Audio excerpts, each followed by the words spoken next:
Nah, berbicara mengenai kelahiran bayi, ada kabar yang memprihatinkan. Jadi Indonesia itu sekarang menempati posisi kelima negara dengan tingkat kelahiran prematur terbanyak di dunia. Bahkan hampir 1 juta bayi terlahir prematur setiap tahunnya. Sudah cukup perhatian pemerintah untuk mengantisipasi hal ini? Kami punya liputannya untuk Anda.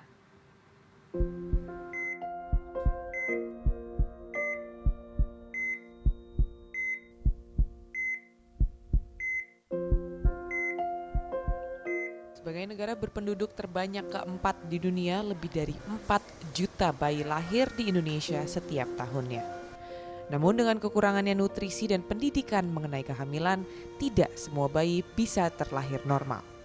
Di tahun 2012, statistik mengatakan lebih dari 15,5% dari populasi bayi di Indonesia harus terlahir prematur. Menurut data dari WHO, Indonesia masih menempati ranking kelima untuk jumlah bayi prematur terbanyak di dunia.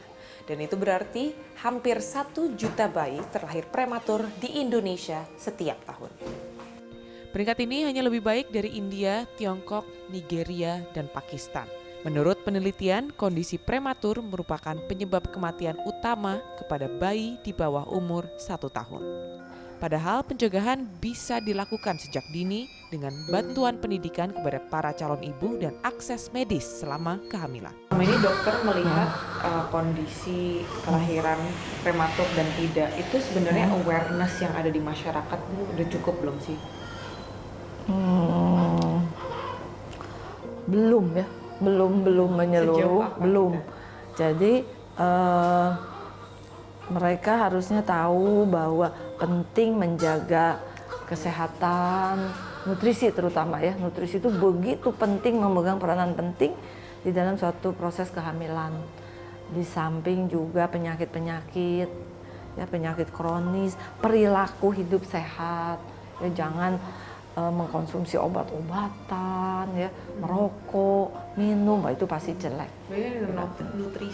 Nutrisi penting sekali, nutrisi yang seimbang. Pentingnya nutrisi pada ibu harus menjadi prioritas utama dalam meminimalisir kejadian fatal untuk bayi prematur. Berdasarkan kasus-kasus sebelumnya, 15-20% bayi prematur merupakan kasus ekstrim yang lahir dengan berat hanya 600 gram hingga 1 kilogram saja. Peran rumah sakit hingga saat ini hanya bisa sebatas menyelamatkan nyawa para bayi. Peran terbesar masih ada di tangan pola asuh para ibu saat bayi tersebut pulang ke rumah nanti. Pola pengasuhan dan monitoring gitu ya. Jadi belum selesai anak ini ya, apalagi kalau kita mengacu pada 1000 hari pertama kehidupan. Dimonitor. Nah, banyak ibu-ibu yang lupa ketika bayinya pulang hidup itu sudah gitu. Ya, ini harus dimonitor dengan sangat ketat. Kita berharap tingkat kesadaran para ibu mengenai hal ini bisa terus ditingkatkan agar para bayi ini bisa mendapatkan kesempatan hidup yang sama dengan para bayi lainnya. Joy Citra Dewi, Jakarta. Ada banyak hal yang mungkin bisa dialami oleh bayi dan juga ibu karena kelahiran bayi prematur bukan hanya berdampak trauma pada bayi, tapi juga kepada ibunya. Banyak tahapan yang harus dijalani seorang ibu setelah melahirkan bayi prematur. Ya, misalnya Verina, seorang dokter menceritakan perjalanannya harus melahirkan putra ketiganya di usia 27 minggu kehamilan dengan berat 1 kilogram. Waktu hamil itu saya ketawanya dengan plasenta previa, jadi plasentanya tuh nempelnya di bawah. Plasentanya nempelnya di bawah, terus air tubanya terus keluar, dan risiko untuk infeksi akhirnya dari dokternya disarankan untuk terminasi, akhirnya dilahirkan aja bayinya. Muhammad Arik Prawira lahir pada 28 April 2017 dengan berat 1,14 kg. Arik langsung dibawa ke NICU untuk mendapatkan bantuan oksigen dan infus sebagai asupan makanan selama 6 minggu.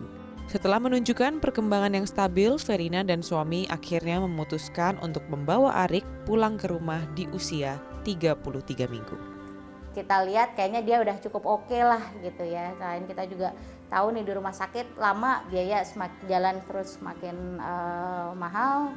Akhirnya kita ya udah mantepin aja sama suami berdua. Ya udah kayaknya kita bisa deh nih untuk rawat sendiri di rumah gitu. Monitor kepada bayi prematur tidak serta-merta berhenti. Masih banyak tahapan yang harus dilakukan terhadap Arik sampai usianya mencapai 42 minggu. Pasalnya, bayi prematur yang tidak terpantau akhirnya banyak yang menderita kebutaan, gangguan pendengaran, hingga kesulitan untuk belajar.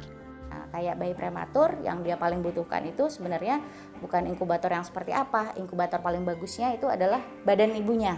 Jadi kangguru mother care itu yang perlu, yang dari awal sudah ditekankan sama dokter. Pada saat pulang jangan lupa KMC-nya harus jalan terus. Jadi jangan dibayangin begitu pulang jadi bisa lebih rileks karena nggak harus ke rumah sakit setiap hari.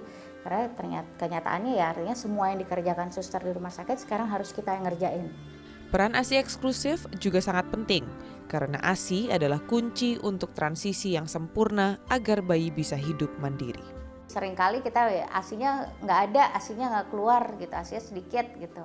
Ya mungkin kita butuh usaha lebih keras lagi gitu. Verina pun berkomitmen agar Arik bisa tumbuh sehat seperti bayi lainnya. Joy Citra Dewi, Jakarta.